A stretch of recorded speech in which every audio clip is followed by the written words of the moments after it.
안녕하세요. 성공예감 이대호입니다.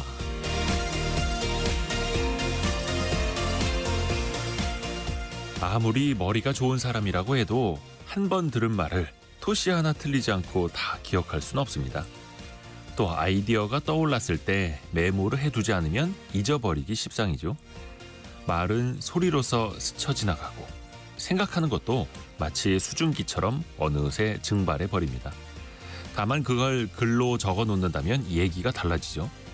그걸 다시 한번 생각하고 손가락으로 꾹꾹 눌러 적는 사이에 우리의 기억 속에도 한 번 더 각인되어 남습니다. 쌓이는 기록은 나의 발자취가 되고 인생의 방향이 되기도 합니다. 아이디어 창고가 되고 성장의 밑거름이 되기도 합니다. 기록학자 김익한 교수는 이렇게 말합니다. 천재는 기록에서 태어난다. 성공예감 이대호입니다. 시작합니다.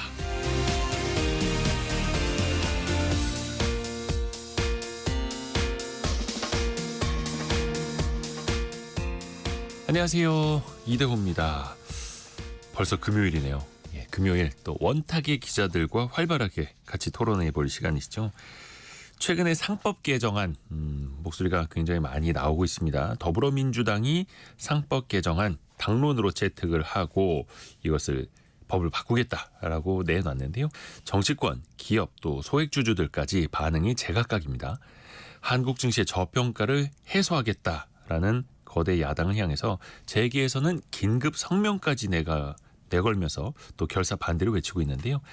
상법 개정 쟁점별로 하나하나 같이 한번 따져보시죠. 또 가상자산 역시 도마 위에 올랐는데요. 내년부터 코인으로 얼마 이상을 벌었을 때 세금을 내도록 하자. 이게 시행이 될 예정인데 한 번 더 미루자. 안 된다. 이번엔 시행해야 된다. 의견이 팽팽합니다. 국민청원까지도 이 코인세가 오르고 있는데요. 여러분의 의견도 보내주십시오. 경제상식 퀴즈 정답도 같이 보내주시면 좋습니다. 트럼프 2기가 파격 행보를 보이고 있는데요.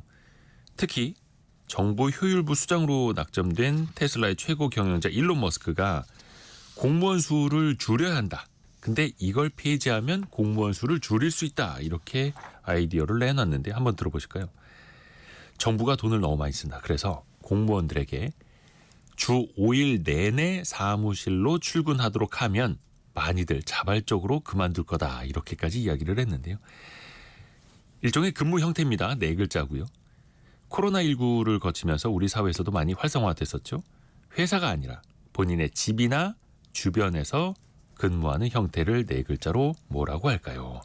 자, 짧은 문자 50원, 긴 문자 100원이 드는 샵 9730, 또 KBS 콩 열려 있고요. 추첨을 통해서 선물도 계속해서 보내드립니다. 유튜브를 통해서도 원탁의 기자들 만나보시죠. 성공예감 이대호입니다. 자주 검색하시면 성공이 가까워집니다.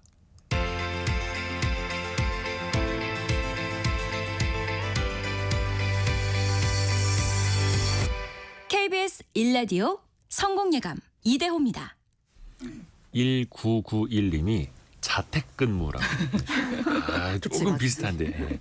자, 원탁의 기자들도 만나보시죠. 알고란의 고란 기자, 2대12 권소현 기자, 서울경제신문 송이라 기자 함께합니다. 안녕하세요. 네, 안녕하세요. 자, 우선은 상법 개정안부터 좀 이야기를 해볼게요. 이게 그 법 조항이다 보니까 조금 어려울 수도 있거든요. 최근에는 대기업 사장단이 거의 9년 만에 처음으로 같이 나와서 성명을 또 발표하기도 했었습니다. 경영자 입장에서는 상법 개정을 반대한다. 그런데 일반 투자자들, 소액주주들 입장에서는 상법 개정이 반드시 필요하다. 또 이런 목소리 나오고 있는데 핵심 내용, 쟁점부터 좀 누가 추려주실까요? 일단 송일아 기자. 네, 어제였죠. 한국경제인협회와 뭐 정말 내노라 하는 사장님들 다 모이셨습니다. 네. 삼성, SK, 현대차, 국내 주요 기업 16곳 사장단이 이제 한 자리에 모여서 이례적으로 공동 성명을 낸 건데요. 뭐 1분 1초를 정말 쪼개 쓰시는 분들이 한 자리에 모인 거는 이제 한마디로 국회에서 추진 중인 상법 개정 움직임을 좀 멈춰달라. 절박하게 단체 행동을 하셨습니다. 이 논란의 중심이 된 이 상법 조항이 제382조의 3이에요. 이사의 충실 의무인데 이제 1998년도에 만들어진 이 조항은 이사는 법령과 정관의 규정에 따라서 회사를 위하여 그 직무를 충실하게 수행해야 한다라고 지금 돼 있거든요. 근데 이렇다 보니까 기업이 뭐 계열사 간 합병을 하거나 뭐 주식 교환 같은 이제 자본 거래를 할 때 일반 이제 주주들, 소액 주주들의 이익보다는 뭐 총수 일가의 이익이나 일부 이해관계를 중심으로 이사회가 이제 굴러가니 그 사이에서 주주들이 계속 피해를 보는 사례가 생긴단 말이죠. 멀리 갈 필요도 없이 최근 고려아연이 뭐 영풍과 경영권 다툼을 벌이면서 뭐 대규모 유증을 한다고 했다가 철회한 케이스가 대표적이고 또 LG화학이 배터리 사업 부분을 떼내서 현재 이제 LG 에너지솔루션으로 물적 분할한 사례, 이런 여러 가지 사태들을 이제 그 과정에서 소액주주들이 항상 피해를 봤단 말이에요. 그러니까 우리 같은 소액주주들은 사실은 주가가 상승할 것을 기대하고 이제 회사에 투자를 하는데 본인들의 의사와 무관하게 이런 결정들이 자꾸 내려지니 이게 이 이사의 충실 의무에 회사 및 주주를 포함시키자는 이제 그런 움직임이 이제 일고 있는 거예요. 근데 하지만 재계에서 당연히 반대를 하겠죠. 뭐라고 하셨냐면 개정안이 통과되면 많은 기업들이 지금 소송이 남발될 것이고 또 해외 투기 자본의 공격에 시달려서 이사회 정상적인 운영이 어려워진다. 지금 안 그래도 이제 상황이 힘들고 경제가 안 좋은데 좀 도와달라. 뭐 이런 식으로 지금 호소를 하고 있습니다.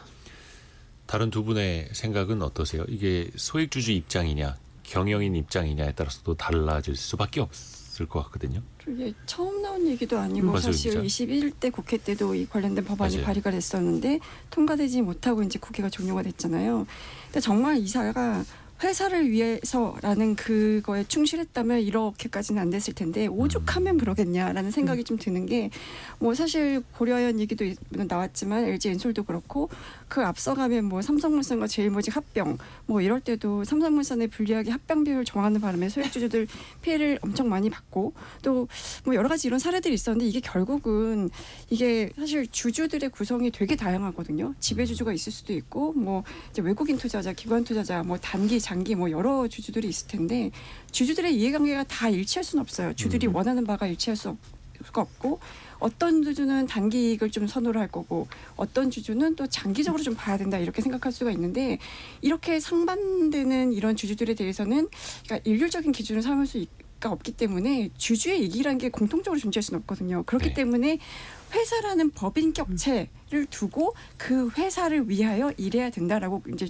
규정을 해놓은 건데 이게 문제가 너무 우리나라는 이제 오너 일가 지배주주를 위해서 의사결정을 하니까 사실 이 사회가 계속 그동안에 거수기라는 이제 이 지적들이 좀 많았던 것도 그냥 오너 일가의 사적인 이익을 추구하는 의사결정에 다들 찬성 이렇게 이제 거수기 역할을 하니까 소액주주 입장에서 보면 이렇게라도 넣어야 그래야 이 사회 그러니까 지배주주의 전횡을 막을 수 있는 이사회의 역할, 그러니까 오너 일가나 지배주주를 견제할 수 있는 이런 역할을 할 수 있지 않겠냐. 그러니까 결국 사실 이렇게 빌미를 준 거는 결국은 이제 지배주주의 전횡, 뭐 오너 일가 우리나라에서 보통 이제 재벌이라고 표현하는 이런 분들의 많이 쌓여진 거죠. 그러니까 소액주주들 입장에서는 오죽하면 그러겠냐 이런 생각이 좀 이게 듭니다. 오죽하면이라는 데 방점은 사실은 네. 찍혀요. 근데 지금도 법령에 이사는 회사를 위하여 그 직무를 충실하게 수행해야 된다 이렇게 되어 있는데 사실 그 회사라는 의미에 주주도 포함되어 있는 거다 이렇게 해석을 하는 입장들도 있어요. 그런데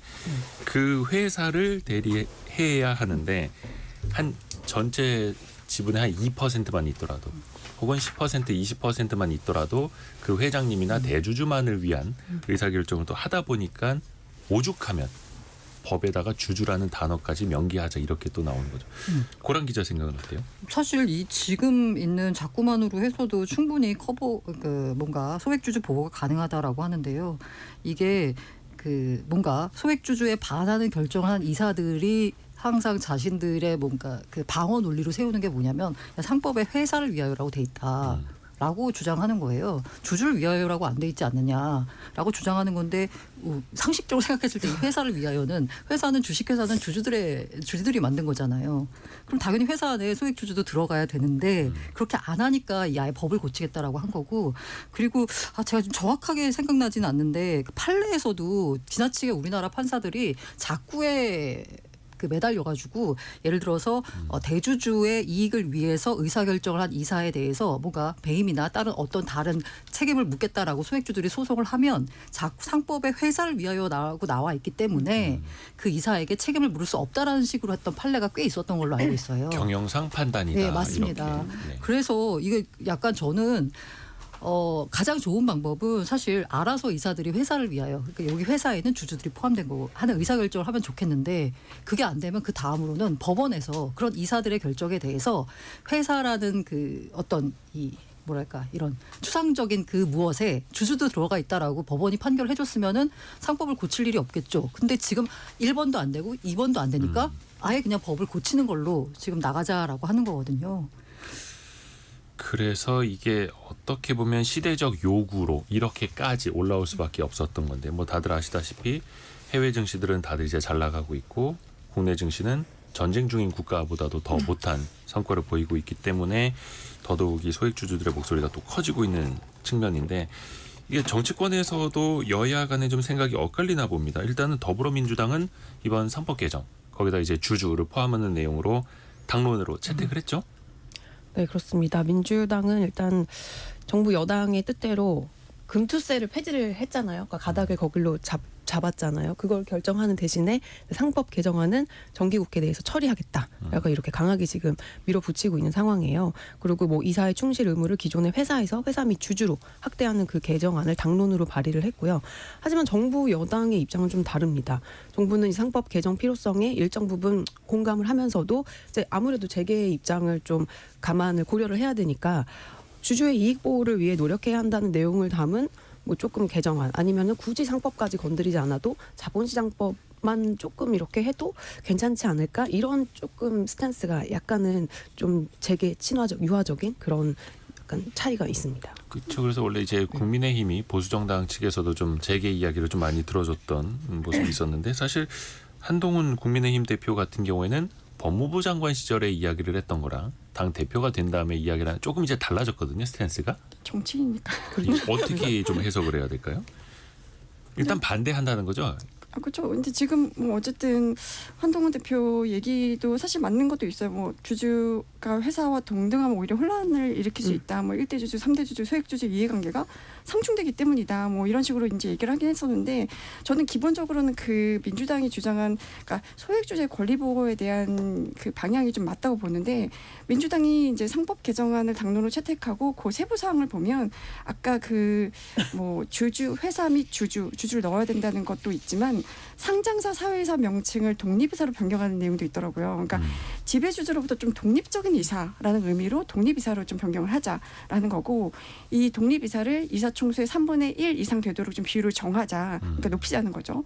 그리고 이 독립이사들이 선출될 수 있게 이사 선임 과정에서 집중투표제라는 걸 도입하자라는 내용도 좀 있는데 집중투표제라는 거는 이사 선임할 때 의결권을 이제 한 주만 행사를 해서 누구를 뽑는 게 아니라 이사를 예를 들어 5명을 뽑아야 된다 그러면 의결권을 5개를 주는 거예요. 5개를 한 사람한테 몰아줄 수 있는 거라서 소액주주들이 원하는 이사를 이사회에 이제 진입시킬 수 있는 이제 유용한 툴이 될 수 있을 것 같고요. 또 주총에 아무래도 주주들이 더 많이 참여를 할 수 있게 하려면 전자주주총회 이런 거 의무적으로 좀 도입하자 이런 것들이 좀 있는데 이런 디테일까지도 좀 보완을 하면 소액주주의 권리가 좀 확보될 것 같다는 생각 좀 들긴 하는데 여전히 뭐 국힘은 이제 되게 그런 입장을 고스란히 그냥 이제 내세우고 있는 것 같다는 생각이 좀 들어요. 근데 일단 방법에서는 차이가 좀 있을지언정 그래도 소액주주를 보호하는 방향으로 가야 한다라는 데는 그래도 공감대는 깔려 있는 것 같고요. 한규봉님이 회사가 주식회사가 주주를 위한 게 당연한 것 아닌가요?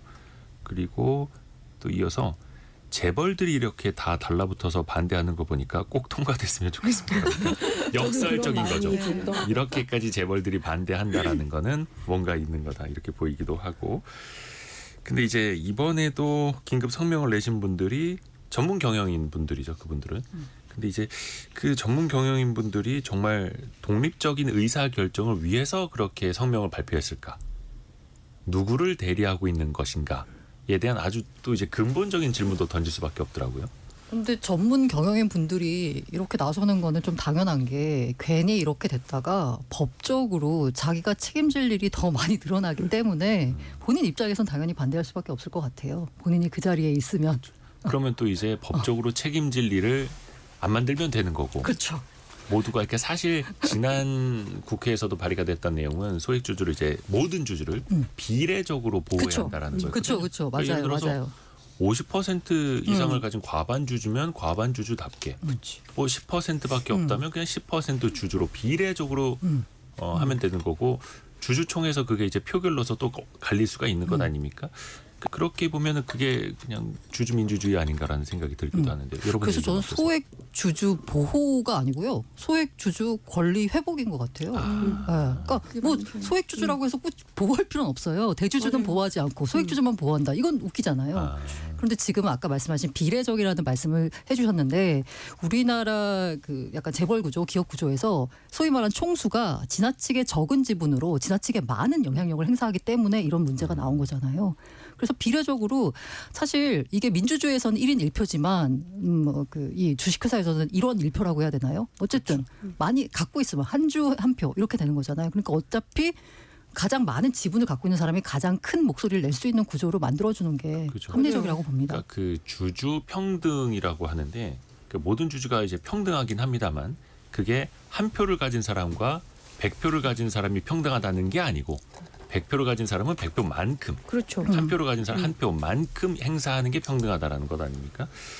그렇게 해서 권리 보호라기보다는 권리 회복에 그건 가깝다는 정말 거고. 맞는 얘기인 것 같아요. 권리 보호, 약자를 보호하는 그런 개념이 아니잖아요. 그래서 당연한 저는 것. 또 그게 약간 이해가 안 되는 게 이 경제팔단체가 지금 주장하는 그 멘트 자체가 이렇게 상법이 개정이 되면 해외 투기 자본의 먹튀 조장법이 될 거다. 잘 이해가 안 돼. 그게 논리가 어떻게 그 된 논리가 건지. 어떻게 이게 왜 해외 투기 뭐 아니 해외 투자자 중에서도 좋은 투자자들도 많고 국내 투자자 중에서도 먹튀를 하려는 세력이 많을 텐데 왜 굳이 이거를 해외 투기 자본으로 딱 나누어가지고 이게 약간 이제 90년대 후반 만들어졌던 프레임으로 그쵸. 2024년까지 좀. 근데 이게 어떻게 연결이 되는 거예요? 근데 일단 그러죠. 어. 헤지펀드 나쁜 세력, 그러니까 외국 자본 먹튀 세력, 공격 세력. 근데 사실 우리나라도 이제 서학개미들이 테슬라 많이 투자하시는데 서학개미들이 예를 들어서 투자 조합 만들어서 테슬라의 어떤 의견을 전달하면 테슬라가 한국 사람들 먹튀 세력 이렇게 하면 또 우리는 어떻게 반응할 건지 뭐 또 사실 같이 요새 생각을 행동주의 해봐야죠. 펀드 이런 데들도 뭐 이채원 이장이 설립한 라이프 자산운용 이런 데들은 같이 함께 성장할 수 있는 그러니까 친화적인 뭐 이런 제안들을 좀 많이 하고 그러니까 공격하고 뭐 여기를 어떻게 해서 좀 뭐 본인들의 이익을 위해서 바꾸고 이런 것보다 우리 함께 성장합시다 이런 기조들이 지금 나오고 있거든요. 그러니까 그렇죠. 이거를 그렇게 구분하는 것 좀 뭐하기도 하고 일단 저는 이사들이 좀 걱정하는 부분들이 이제 본인이 배임이나 이런 것들 그러니까 사법 리스크를 져야 되기 때문에 이사를 할 수 있는 사람을 구하기 힘들다 이런 논리도 사실 제기해서 좀 제기를 하고 있는데 실제로 이제 한경련이 낸 보고서를 보면 미국 사례를 한번 봐라. 2009년부터 2018년까지 10년간 미국 상장회사의 인수합병 거래를 분석해 보니까 매년 인수합병 거래의 적게는 71%, 많게는 94%가 주주 대표 소송을 당했다라고 하는데 사실 이제 이 주주 대표 소송, 그러니까 미국이 당하는 이 주주 대표 소송은 뭐 공시정보 부족이라든가 혹은 이제 중요사항 누락 정도 그렇게 큰 거는 아니에요. 근데 이게 사실 우리가 이제 생각해 볼 때 정말 이게 뭐 이사들이 배임이나 아니면 이런 그러니까 사법 리스크를 져야 될 상황들은 뭐냐면 주주들을 정말 기망하거나 기망에 버금가는 배신적 행위를 했을 때 그러니까 누가 봐도 이거는 소액주주들에 큰 피해를 안겨줄 수 있는 의사결정을 아무렇지 않게 결정했을 경우에 한정되는 거거든요. 그러니까 이런 거에 대한 걱정까지 할 필요가 있나 하는 생각이 그러니까 좀 들긴 했어요. 최근에 그 뭐 고려해야 한 사례도 그렇고 지금 현재 경영자의 경영권을 지켜주기 위해서 회사가 무리한 유상증자를 한다라든지 그것도 이제 주주들에게 손을 벌리는 행위였죠. 그리고 또 최근에 어떤 기업 같은 경우에는 그 뭐라고 합니까 그 자선재단 같은 곳에다가 자사주를 넘기는데 결국은 그 재단을 통해서 이 기업의 지배력을 또 강화하기 위한 또 우회적인 수단으로 활용된다라든지 그러니까 이런 게 항상 곳곳에서 나타나기 때문에 상법 개정 목소리가 나오는 건데 그런 움직임이 없다면 뭐 상법 개정 필요성도 사실은 없었던 거겠죠. 그 주가 측면에서는 어떻게 보십니까? 이걸로 우리나라 증시를 밸류업해야 한다라는 목소리가 있고 또 경영자들 입장에서는 오히려 밸류가 다운될 것이다. 왜냐? 원활한 의사결정이라든지 자유로운 경영을 할 수가 없기 때문에 또 이렇게 반발을 하거든요. 그럼 지금 원활한 의사결정과 자유로운 의사결정이 되는 지금 상황에서 코리아가 밸류업이 돼 있나요? 네. 뼈를 때리셔. 오늘 그분들이 밸류 다운이라는 표현을 쓴 것 자체가 굉장히 이상하다고 생각을 했어요. 그러면 왜냐면 지금 밸류가 네. 적정하다는 거네. 심지어 이게 진짜 찾아보니까 이 16개 어제 발표한 그 기업 중에서 정부가 연초부터 뭐 코리아 밸류업을 한다고 추진하고 있는 이 주주 환원책 밸류업 프로그램에 내가 이걸 하겠다라고 공시를 하고 발표한 기업은 현대차, SK, LG 3개밖에 없어요. 그러니까 본인들이 얼마나 주주 환원을 위해서 노력을 했는지, 주가를 부양시키기 위해서 얼마나 근본적인 좀 대책을 처방전을 가지고 있는지에 대한 깊이 있는 고민 없이 상법 개정 안 돼. 딱 이렇게만 그렇게 되면 밸류 다운이야.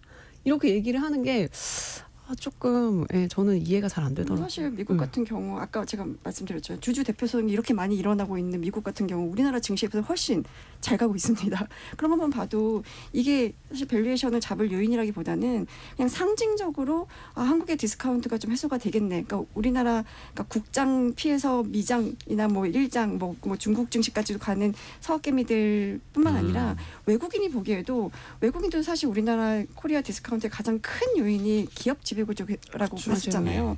그래서 뭐 영국 헤지펀드가 뭐 보고서도 내고 뭐 이제는 그만해야 된다 이런 얘기도 하고 이랬었는데 그러면서 보면 약간 상징적으로 한국이 뭔가 좀 바뀔 것 같네라는 생각에 저는 밸류업이 될 거라고 봐요. 그 해외 헤지펀드가 냈던 보고서 중에 이름이 아마 그거였을 겁니다. Enough is enough. 맞아요. 그만 좀 해먹어라. 그 정도면 충분해. 뭐 이런. 아이고, 이게 다른 나라 같은 경우에는 어떻습니까? 굳이 상법에다가 주주를 또 명기해야만 하는 건지, 그런 나라가 정말로 있는 건지, 아니면 이거는 우리나라의 어떤 특수성 때문인 건지. 그래서 어떻게 봐야 돼요? 재계에서 제가 주자가 논리를 보면 그 정확하게 제가 그 국가는 기억을 못하겠는데 해외에 있는 대부분의 선진국에서도 상법에다가 이런 식으로 뭐 주주의 권리를 명시하진 않았다. 왜 우리만 갖고 그러냐? 그러면서 이제 미국도 없다라고 이제 얘기를 해요. 근데 앞서 말씀드린 대로 제가 1번, 2번이 있는데 그게 안 되니까 법을 고친다라고 했잖아요. 알아서 이사가 잘하거나 아니면은 그런 이사의 판단에 대해서 법원이 제재를 하거나가 안 되고 있으니까 법에다 넣자는 거잖아요. 그렇죠. 이제 그래서 이걸 한번 보자는 거죠. 그래서 지금 한국 기업들이 엄청나게 경영권 공격을 받고 있는가? 아니면 대주주 철옹성 때문에 일반 주주들이 엄청나게 피해를 보고 있는가를 먼저 또 짚어볼 필요가 있는 거고요. 근데 지금 정부 여당 내에서도 조금 온도 차이가 있더라고요. 말의 톤이 조금씩 다릅니다. 이 상법 개정을 하겠다는 건지 안 하겠다는 건지 사실 이게 대통령의 공약이기도 했거든요. 어떻게 봐야 됩니까? 너무 엇박자가 나는 것 같아가지고. 그게 이제 처음에 대통령이 이렇게 불쑥 얘기를 꺼냈잖아요. 예. 그러니까 그 상임 뭐 부처 간의 뭐 어떤 심도 깊은 토론이나 이런 거 없이 그냥 뭐 이런 소액 주주 보호해야 된다. 뭐 이 추진하겠다. 상법 개정 이렇게 하겠다. 얘기를 했는데 이제 소관 부처인 그 주관 부처인 법무부는 약간 미적미적하다가 약간 뒤로 빠진 것 같고 뭐 갑자기 이복형 금감원장이 나와가지고 상법 개정을 본인은 권한도 없는데 총대를 메고 그거를 막 필요하다. 하면 필요하다고 얘기를 하면서 지금 막 정부 여당은 뭐 그냥 금융이나 뭐 이런 데들은 좀 보자 이런 상황이에요. 그러니까 지금 대통령과 이복형 금감원장은 같은 톤으로 이야기를 하고 있고 법무부는 좀 애매모호한 상황이고 금융위원회와 최상목 부총리 같은 경우에도 논의 중이고 올해 안에 제출하겠다라고 하면서 약간 그 어딘가에 있어요. 회색지대에 있어. 그래서 이게 어떻게 되는지 좀 정리를 좀 해줬으면 좋겠습니다. 그 서승범님이 오늘은 재벌들 성토장이군요. 기자님도 화이팅인데 사실 이게 성토장이라기보다는. 성토라기보다는 이게 어떤 분들은 그 표현을 되게 불편해하세요. 친기업이라는 표현에 대해서. 근데 친기업이 되어야 저는 개인적으로 맞다고 보거든요. 근데 그 기업 안에 경영자도 있고 대주주도 있고 소액주주도 있고 노동자도 있고 소비자도 있고 모두가 있는 거죠. 근데 그 기업을 특정한 사람들만 자신들의 이익을 위해서 의사결정을 한다면 또 그게 수십 년간 계속 이어지고 있다면 이제는 좀 고쳐봐야 되지 않을까 싶은 거예요. 고란 기자는 왜 웃으세요? 아니 그 정부 여당 미묘한 온도차 부분에 있어서 네. 제가 뭐 오해하는 걸 수도 있지만 느낌이 이 대통령이나 이복현 원장 같은 경우에는 그냥 갑자기 그 정치인으로 해서 어떤 수장이 된 사람들이잖아요. 그러다 보니까 그냥 평소에 생각하던 말을 얘기한 거고 법무부 같은 경우에는 사실 그 법무부에서 계속 일했던 분들인데 얼마나 많은 기업의 로비를 받았겠어요. 지금까지. 로비라고 하는 게 뭔가 뭐 뇌물 줬다가 아니라 이 상법 개정에 그 불필요성에 대해서 얼마나 많은 그 얘기를 들었을 거예요. 그러다 보니까 법무부가 가장 약간 보수적이지 않을까라는 생각이 들었습니다. 해서 요거는 이제 또 여야가 어떤 방향으로 협의를 해가는지 또 정부 내에서는 어떤 방향으로 좀 가르마를 이제 타는지 한번 또 지켜보겠습니다. 저희가 경제상식 퀴즈도 한 번 더 내드리고 두 번째 이슈로 요거만 넘어갈게요. 마저 했으면 좋겠는데요. 어떤 거요? 네. 그 민주당 대표가 기업인 배임죄 문제를 공론화할 때 됐다라고 배임죄. 강조했잖아요. 네. 그 배임죄 범위가 진짜 넓은 건 맞거든요. 제가 되게 놀랬던 게 이 수사 당국에서 일하는 그 개인적으로 친분이 있는 분한테 야 기업은 배임죄, 공무원은 직권남용이면 다 걸 수 있다고 라는 식으로 말을 하더라고요. 그래서 되게 깜짝 놀랐거든요. 배임이면 안 걸릴 기업인이 없다라는 거예요. 그러니까 이 배임죄가 지나치게 정치적으로 활용되는 부분에 있어서는 좀 배임죄 범위를 좀 정확히 규정해서 정말로 배임 행위를 했을 때만 그 기업인 처벌받을 수 있도록 해야지 나중에 되면은 요걸 가지고 이제 정치적으로 활용할 수도 있는 여지가 생기니까요. 그래서 이게 정당한 임무를 등졌다라는 뜻일 텐데 그래서 횡령을 해도 배임은 같이 엮이고 탈세를 해도 배임이 같이 엮이고 그래서 횡령 탈세 배임 이게 3종 세트라고 하는데 일단 배임죄에 대해서는 완화하거나 폐지할 수 있다. 이게 사실 여야에서 좀 공통적으로 이건 또 이야기가 나오고 최근에 이재명 대표도 그런 발언을 했더라고요. 요거는 같은 방향으로 가는지 혹은 상법 개정에 반대급부가 되는지도 좀 지켜봐야겠습니다. 자, 경제상식 퀴즈 정답은 4글자인데요. 사무실이 아니라 출근하지 않고 집이나 카페, 공유 오피스 등에서 온라인으로 출근해서 근무를 하는 형태를 뭐라고 할까요? 특히 이제 코로나 대유행 당시에 회사에 가지 않고 이런 방식으로 일하신 분들 많이 계실 텐데요. 5167 쓰시는 분께서 이 근무 중에 팀장님과 영상 통화 때문에 보이는 부분만 방을 치웠었는데 실수로 핸드폰을 떨어뜨려서 지저분한 부분까지 다 보인 적이 있습니다. 그때 팀장님이 이렇게 한마디 하시더군요. 사람 사는 거 다 똑같아 이렇게. 예. 그리고 1641님 열심히 문자는 보내는데 당첨이 안 돼요. 힘이 빠집니다. 유유 이렇게 보내주셨는데요. 힘내십시오. 예, 힘내십시오. 오성민님 취준생입니다. 매일 집에서 자기소개서를 쓰고 있습니다. 자소서 대신에 일하고 싶습니다. 이렇게 보내주셨는데요. 자 경제상식도 키워가시고 또 오늘 토론 통해서도 또 나중에 면접이나 면접 때 이런 얘기하면 논술 때. 좋아할까요? 그럼 안 되겠구나. 그리고 또 경영자들이 싫어하겠구나. 예. 소신을 밝히 이거 뭐라고 제가 또 말을 못하겠다. 아무튼 문자 보내주셔서 고맙습니다. 여러분의 의견 또 정답 많이 보내주십시오. 짧은 문자 50원, 긴 문자 100원이 드는 샵 9730 KBS 콩 열려 있습니다.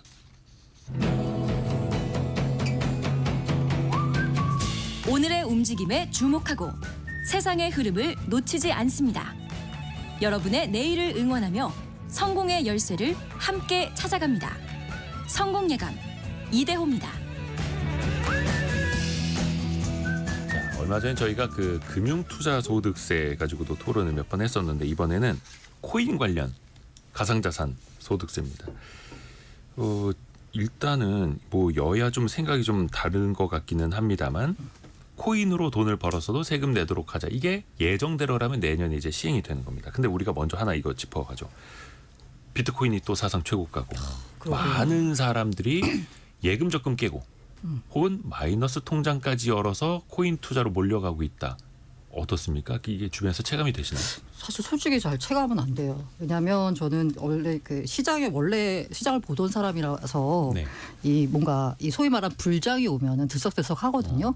그런데 지난 2017년 말에 있었던 1차 불장 그리고 2021년에 있었던 2차 불장에 이어 지금 3차 불장이라고 한다면 네. 지금이 가장 평온하다. 그래요? 이 평온하다라는 걸 알 수 있는 건 김치 프리미엄이 여전히 마이너스이거나 아니면은 1%에서 왔다 갔다 해요. 그 김치 프리미엄은 어떻게 보면 한국인들의 코인 투자에 대한 관심도를 표현할 수 있거든요. 근데 왜 김치 프리미엄이 이렇게 아직까지도 진정돼 있을까를 보자면 지금 시장의 특징은 비트코인만 오릅니다. 근데 우리나라 사람들의 알트코인 투자 비중이 거의 대부분이에요. 우리나라 사람들은 네. 이제 비트코인은 너무 비싸고 맞아요. 변동성 더 큰 작은 코인으로 할래. 왜냐하면 이제 약간 비트코인은 사실 1억에서 100만 원만 올라도 1% 오르는 거잖아요. 네. 그러다 보니까 이게 야 비트코인을 해가지고 뭘 돈을 벌겠어라는 이제 생각 때문에 알트코인 투자를 많이 하시는데 이번 불장의 특징은 알트코인은 잘 안 올랐어요. 최근에야 조금 꿈틀거리긴 했는데 여전히 21년 기록했던 최고가에 비하면 지금 현재 알트코인은 마이너스 70%, 마이너스 80%. 그런 게 많아요. 여전합니다.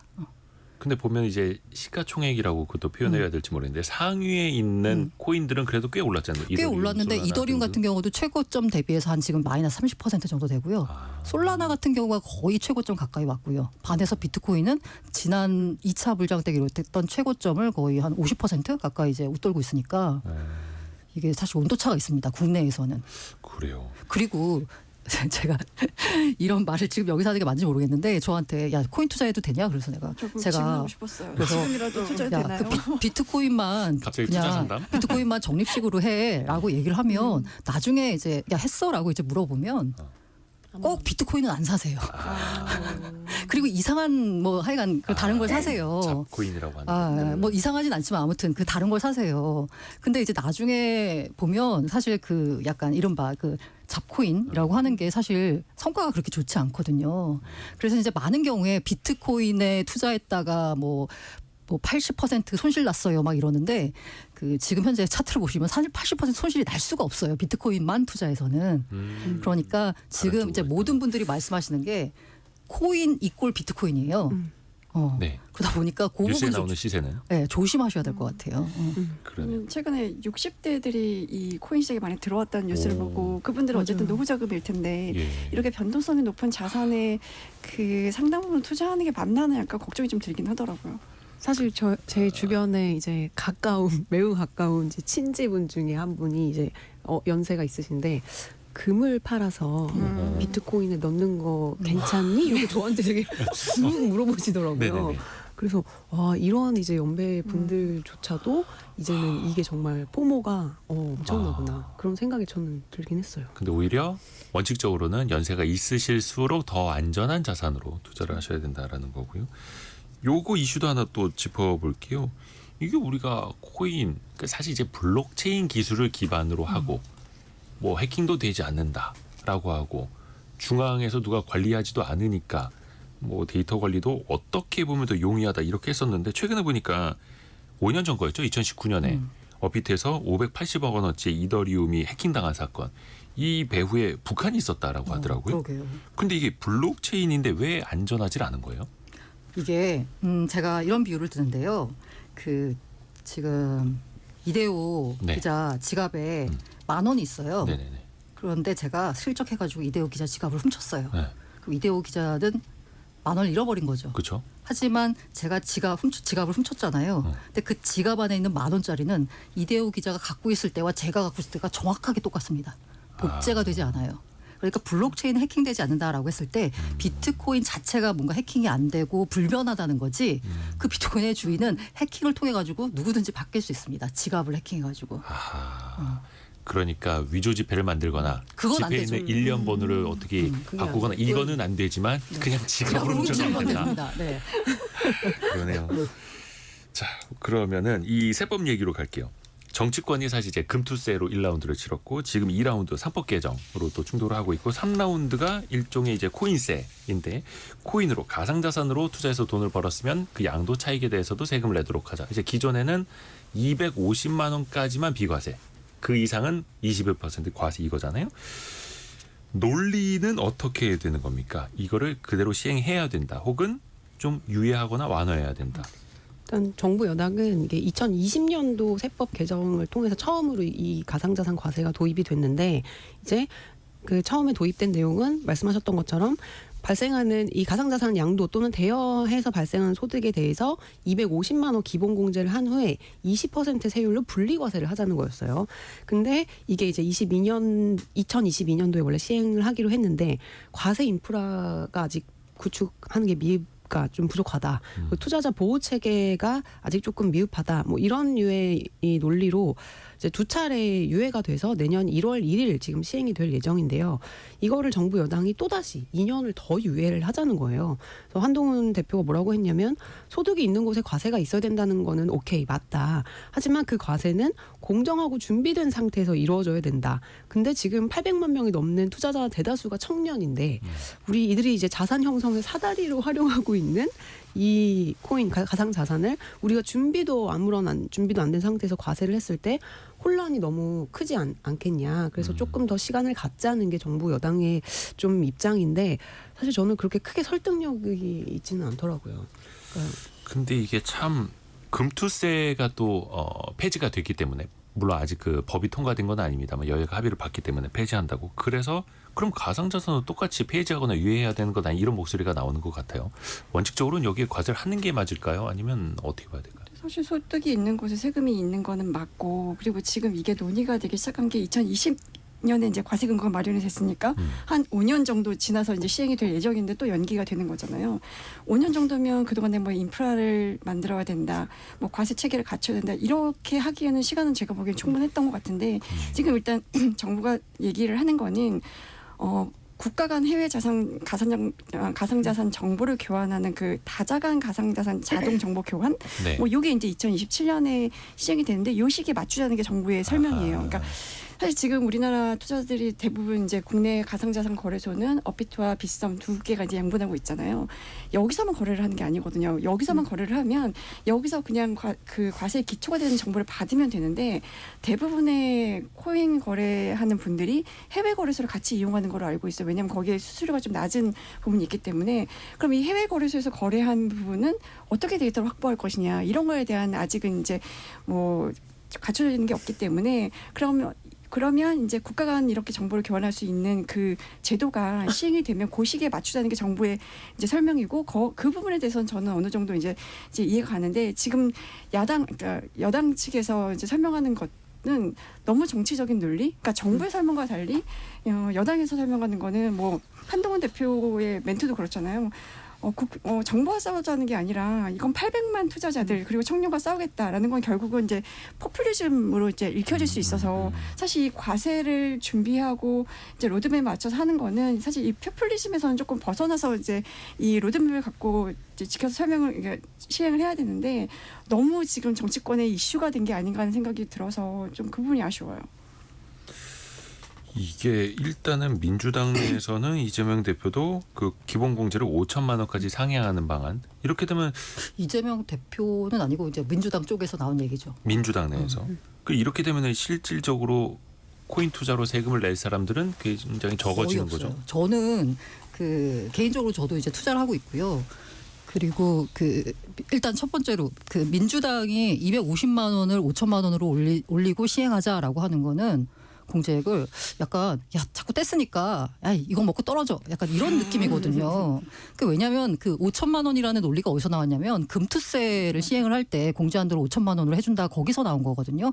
그런데 이 안에 대해서 기재부는 반대를 했어요. 기획재정부는 유예를 말하면서 소득공제한대 확도에 대해서 반대한 이유는 뭐냐라고 하면 5천만 원이 어디서 나왔냐? 국내 주식의 특수성이라는 거예요.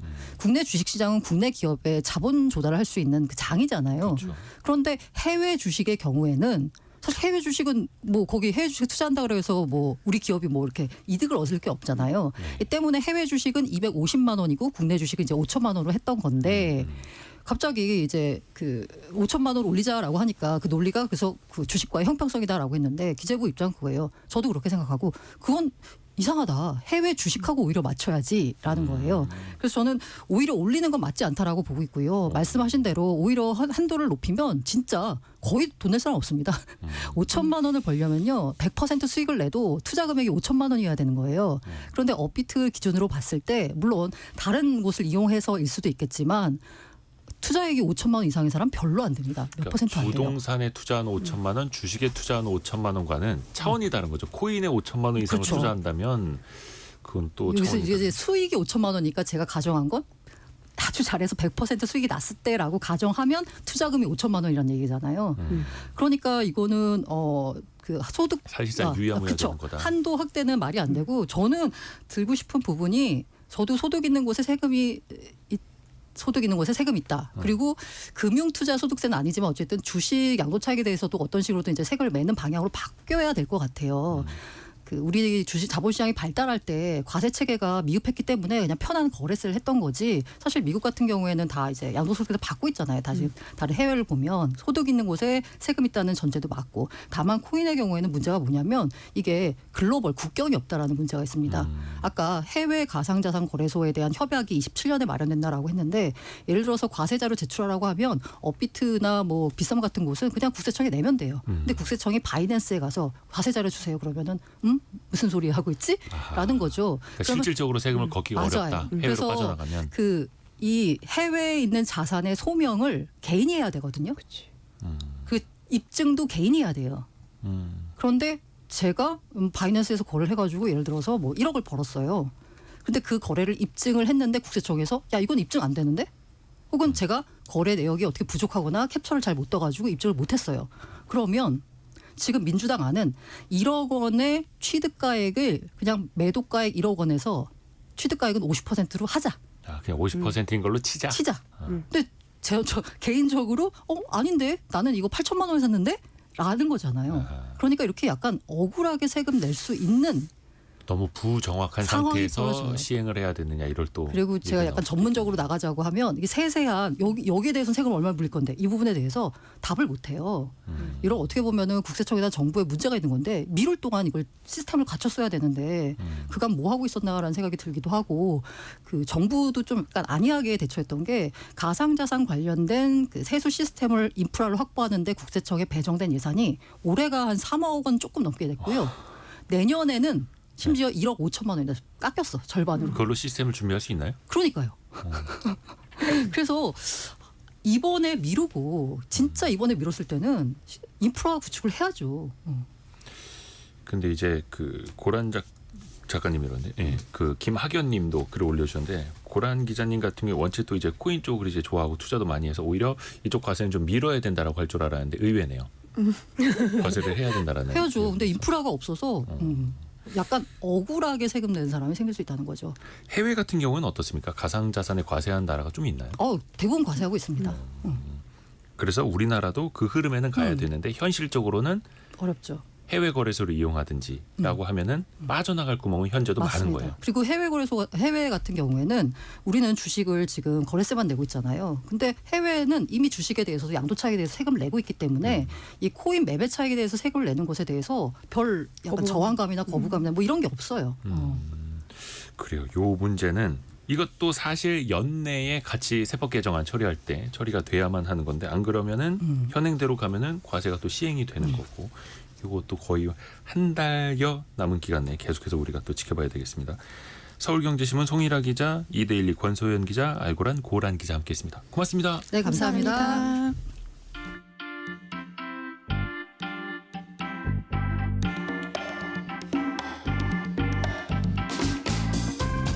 지금 여러분께서는 KBS 1라디오 성공예감 이대호입니다를 듣고 계십니다.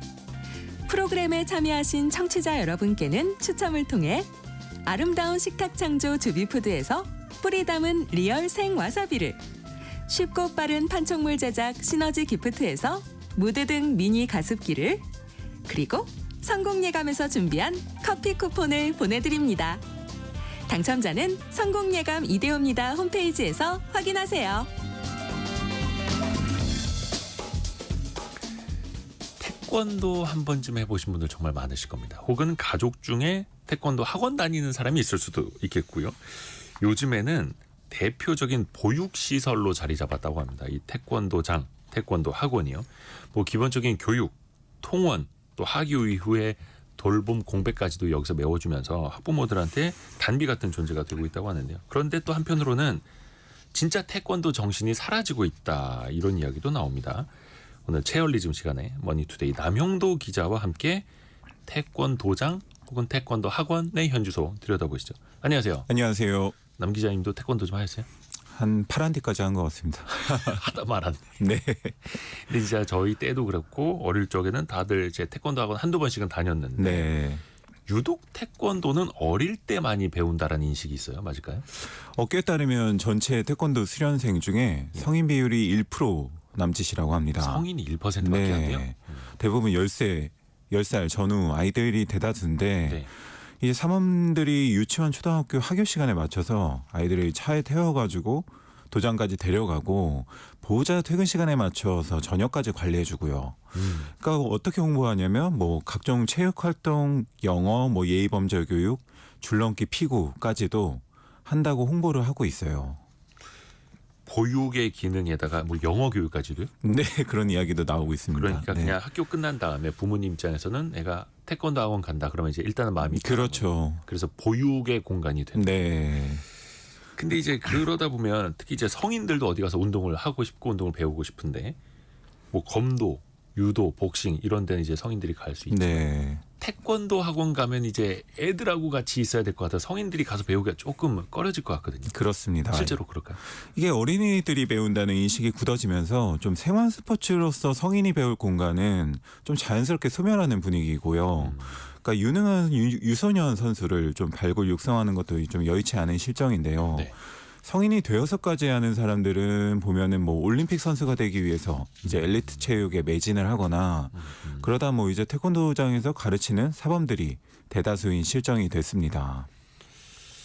이게 그러니까 아예 보육으로 가거나 아니면 아예 그냥 선수 그렇죠. 엘리트 체육으로 가거나 완전히 극단으로 가는 거예요. 네. 근데 이게 참 어린이 손님이라도 많이 있으면 어차피 이제 태권도 학원 하시는 분들도 개인 사업자 혹은 자영업 하시는 분들이잖아요. 그렇게 해서라도 좀 영업이 잘 되면 좋은데 실상은 또 어렵다면서요. 전국에 1,200개 태권도장이 있는데요. 1200개나 네, 있어요. 행정안전부에 따르면 지난해 폐업한 도장이 244곳이고 10년 사이에 폐업 규모가 80배 가까이 커졌습니다. 태권도장들도 줄줄이 네. 문을 닫고 있다. 학령 인구가 줄어드니까 뭐 자연스럽게 충원의 어려움을 겪고 있는 거고요. 대다수 수련생들은 유치원부터 초등학교 저학년까지 열세 전후 그리고 보통 중학교 진학을 앞두면 그만두는 상황인데요. 국기원에 따르면 태권도 수련을 중단한 인원 중 40%가 초등학교 고학년입니다. 그러니까 흥미를 잃거나 뭐 공부 지장 뭐 이런 것들이 사실상 이제 태권도의 보육 기능, 태권도장의 보육 기능이 끝나자마자 떠나는 거라고 좀 보시면 됩니다. 보육 기능이 끝나자마자 이제부터는 공부해야 되니까 그만둔다. 그렇죠. 그러네요. 안귀영님 태권도 다니면 예절도 배우기 때문에 아이들 꼭 보내려고 해요. 이렇게 그렇죠. 그 태권도장에서는 예절. 그래서 도장 딱 들어가기 전에 국기에 대한 경례 딱 하고 그렇죠. 사모님한테 90도 인사하고 그렇죠. 1248님 우리 외손녀도 대전에서 태권도 학원 가는데 6학년 시범단이라네요. 김민서 화이팅 이렇게 보내주셨습니다. 날아다니는 거 아닙니까? 근데 외국에서는 오히려 성인들이 더 많이 배운다면서요 태권도를. 그러니까 경기나 뭐 이렇게 보육만 생각해서 다니면 이 어렸을 때가 지나면 할 이유가 없어지는데 외국인들은 이런 부분에 영향을 좀 덜 받아서 생애 주기별로 네. 오히려 한다고 하더라고요. 제가 지난달에 이제 한국에 외국인 태권도 지도자들이 한 200명 정도가 110개국에서 200명 정도가 방문을 한 걸 현장을 갔습니다. 연수 받으러 왔고. 네.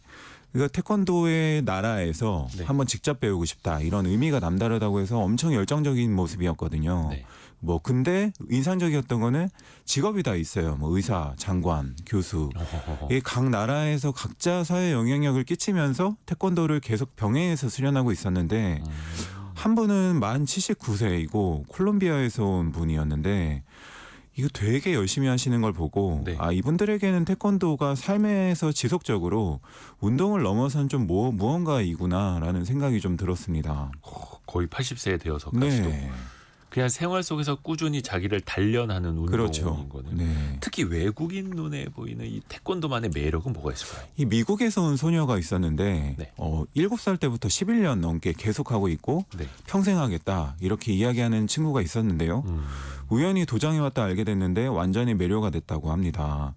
그러니까 이게 뭐가 좋았냐 여쭤보니까 태권도를 하기 전에는 자기가 좀 쉽게 화내고 이런 성격이었고 좀 잘 다치기도 하고 이랬는데 지금은 정신적으로도 그렇고 신체적으로도 강해졌다.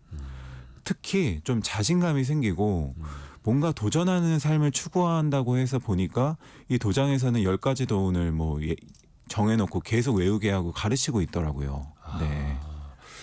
그러니까 어떻게 보면 이제 신체 단련도 되지만 정신 수련도 같이 되는. 그렇죠. 그렇죠. 그게 네. 사실 태권도의 본질 아니겠습니까? 네, 맞습니다. 그렇죠? 그래서 예의 범절도 같이 배우는 거고. 근데 정작 우리나라가 태권도 종주국이고 해외에서도 이렇게 많이 배우러 오는데 우리나라 안에서는 정작 태권도 정신이 사라지고 있다 이런 지적들도 좀 나오더라고요. 그 찾아온 외국인 사범들이 모인 이유 중에 하나가 예. 오히려 외국인 사범들이 걱정을 하고 있더라고요. 태권도 그래요? 정신이 무도로서의 태권도, 그러니까 무도가 있고 경기로서의 태권도가 있다면 아하. 이 도가 사라지고 있다. 그러니까 육체적인 수련뿐 아니라 정신적인 수련도 굉장히 중시하는 건데 뭐 명상이라든지 예절, 뭐 예. 스승에 대한 존경 이런 것들이 점점 좀 줄어들고 있고 지금은 너무 모든 게 경기에만 초점이 맞춰져 있다는 거예요. 엘리트들은 완전히 그냥 경기, 시합, 국가대표 네, 이쪽으로. 그러니까 뭐 올림픽 규칙대로만 품새를 하고 겨루기를 하고 운동이나 심신 수련하고 싶은 사람들은 뭐 합기도, 격투기, 요가로 다 빠져나갔다. 그러다 보니 뭐 태권도가 너무 보여지는 거에만 치중하다 보니까 공중고개처럼 보인다거나 발차기로 뭐 팡팡 때리는 그러니까 그런 점수 따기 이런 거 위주로 좀 보여지는 게 좀 우려가 된다 이런 이야기들을 많이 하셨습니다. 우리가 왜 태권도 시범단도 멋있어하고 그렇게 이제 날아다니면서 발차기 하는 거 참 멋있게 보긴 합니다만 물론 그런 화려함도 필요하죠. 대중화를 위해서. 근데 너무 한쪽으로 쏠려 버렸다는 게 문제. 네, 그런 우려입니다. 혹은 그냥 어린이들 보육, 네. 혹은 엘리트 교육으로 양극화되어 버리고. 근데 또 이게 태권도 학원 입장에서는 보육을 해야 이게 생계가 유지되지 않습니까? 네. 현실적인 문제도 있고. 근데 무도의 정신도 우리가 잊지 말아야겠고. 어떻게 우리가 절충점을 찾아야 될까요? 그러니까 현실을 보면은 제가 서울에서 태권도장 운영하는 사범님을 또 취재를 했는데 네.